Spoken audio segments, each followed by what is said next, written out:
I will bind the grid again. And as you can see, automatically the worker role kicks in. Okay, so the worker role kicks in. It found that the queue has a message already, and this message is the one that I have just stored.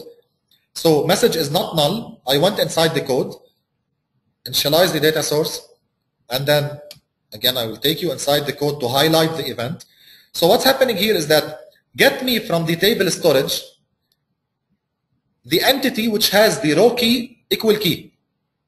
Okay, so get me that specific entity from my table storage, and I say if the date is overdue, item.is highlight. So remember that when I showed you here the events, remember that I had this is highlight column set to false. That's by default, right? I initialized that this column has to be false by default, and it stayed that way. Now because I have a worker role, I will set this is highlight column to true. So doing that, again updating using the REST API to access the storage account, saving the changes, and that's it. Okay, so now let me refresh the application. Now when I bind the grid, I will find that online event is highlighted. Okay, meaning that the worker role kicked in. It found that the date of this event is overdue, right? It's yesterday, so it highlighted my event and put it to red. Highlight it and make it in a red color. So let me take you again to the local storage here, refresh, and this is my item, and as you can see it has as a highlight equal true. Okay, so this actually covers up the full scenario, having showed you the compute part, which is the ASP.NET Web role, the worker role, and showing you the storage part, how to store information inside tables, inside blobs, and inside queues. Good. Let's close this application.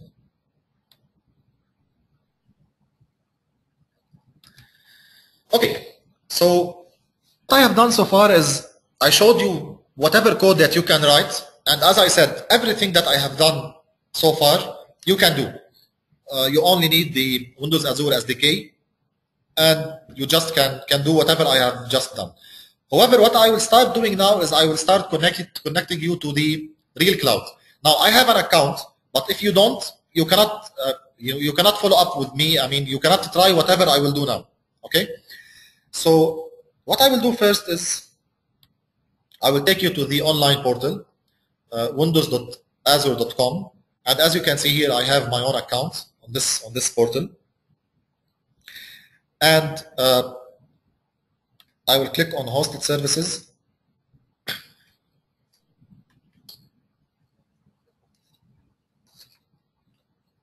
Okay, and I have here a node called storage accounts. As you can see, I have a storage account pre-created. I will not create. I will not create a new accounts live now because it can take some time.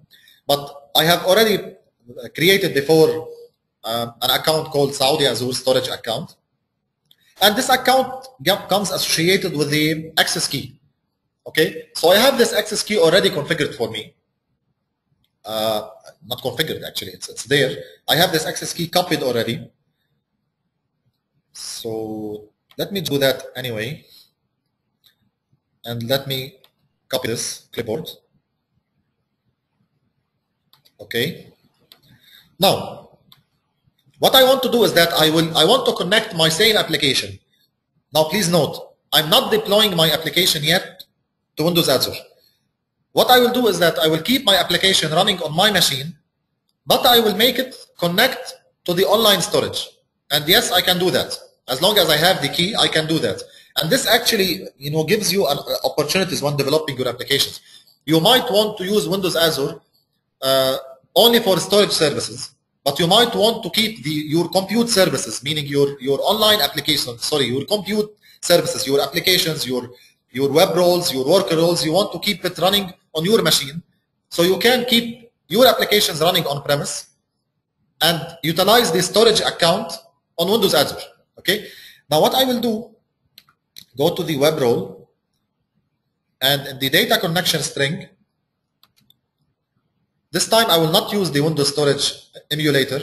I will enter the storage account details, and I have an account name which is called Saudi Azure, and I will paste the account key. Okay, and I will do the same for the worker role. Again, entering the account information, pasting the account key, and clicking OK. So let's run the application again. Again, same application running on my machine. However, this time I will connect to the online storage. Same code, I don't have to change anything, just change the connection string. Give it some time to click in.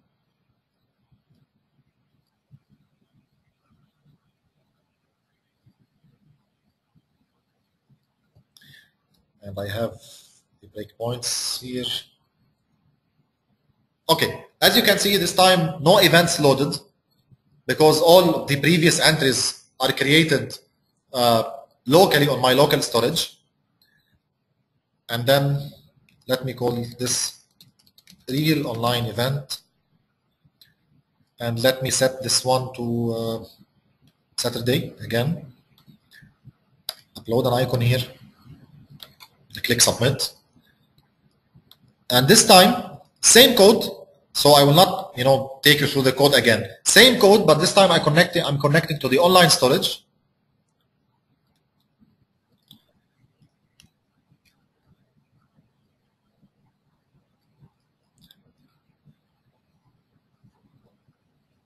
Okay.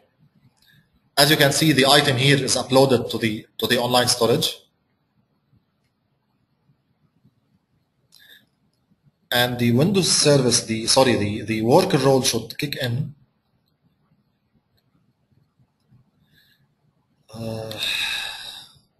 It didn't. So let me check what's the problem.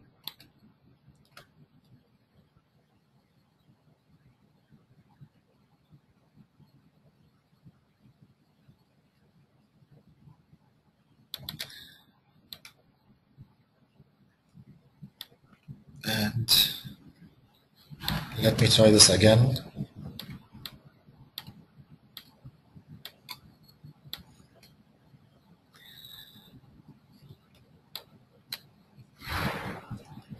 So I just want to make sure that the message is actually being stored in the queue. It is being stored in the queue.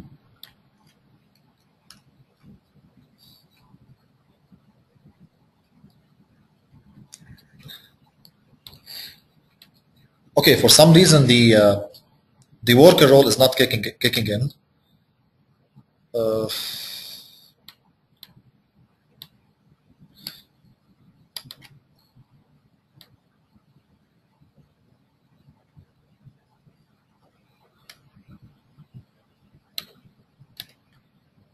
Okay, I will not waste time on this, but anyway, what I wanted to show you that the worker role should actually behave the same way. It should connect to the local storage account, and sorry, the worker role should connect this time to the online storage account, and should be able to read the message. So this is not happening now. Okay, anyway. So next step is to deploy your application on the cloud. Okay, let me show you actually through the Server Explorer here. I'm connecting to the Windows Azure storage.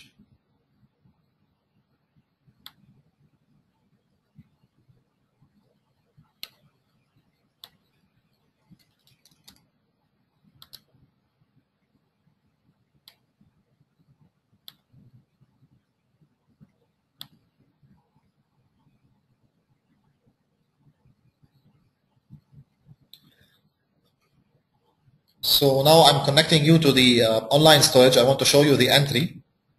that I've just created. So as you can see here, okay, so these are the events I created today, and these are the events I created before, and you can see here that isHighlight is true, so the worker role was actually working. Anyway, so as you can see, same structure on the live storage, and same application can run one connecting to the local simulation or to the online storage. So when you have done, okay, now when you have done creating actually your application, you have tested your application, now you are sure that everything is working fine using the local simulation. Next step is actually to deploy your application on the cloud, right? So in order to do that, you have to go to your service project and say publish. Now once you do that, okay, I will not deploy directly from Visual Studio, although I can do that, but I want to show you the online portal. So I will say only create service package only. What this will do is actually create the service package and the configuration. These will be compressed files. And later I can use these files to actually deploy my application. So as you can see now here I have two files. So these are the files that I will deploy. Now going to my online portal, to my hosted services node, as you can see I have DevLifestyle online already deployed for me. But what I can do is I can create a new hosted service. Okay, like for example call it test service. Test DevLifestyle service. Okay, and there's one important selection here that you can make, which is choosing a region. What does this mean? Is that you can say that I want to host my application, I want to host my service, sorry, in one of these data centers. Now, why is this important? I mean, why do you think you should get the option or the power for you to select where you want your application to run? Well, this is important for one very important reason. Is that when you have, for example, are based in Asia, and you know that most of your clients, for example, will be in Asia, having your application deployed in a data center in Asia will actually means that your application will run faster for them, right? Because if you put your application in a data center which is more far, this means more network nodes will have to travel for each. The request will have to travel more for each.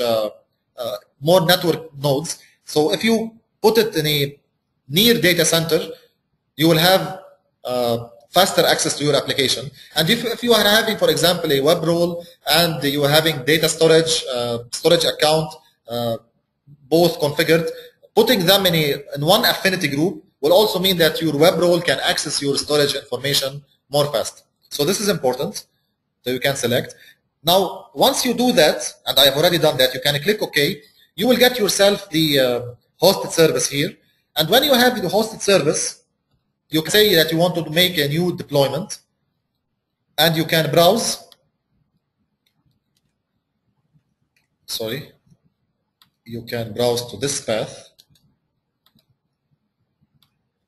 So let's call it test deployment. Anyway, I will cancel. That's not important now.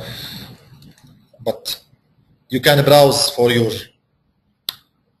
package, the packaged file which contains your application, and you browse to your configuration file. And once you are ready, you do OK. Again, I will not do it. It will take some time to create it. That's why I have pre-created my application here. And as you can see, once you do that, I have created an application called saudiazure.cloudapp.net. Clicking on this URL. So if you're watching now and if you have an internet access, for sure you have internet access, else you will not be watching. But you can try this URL. Okay? You can try this URL, and let's create a new entry here, and let's set the date to Wednesday, and let's upload any image, and let's submit. So this is an online application, same one that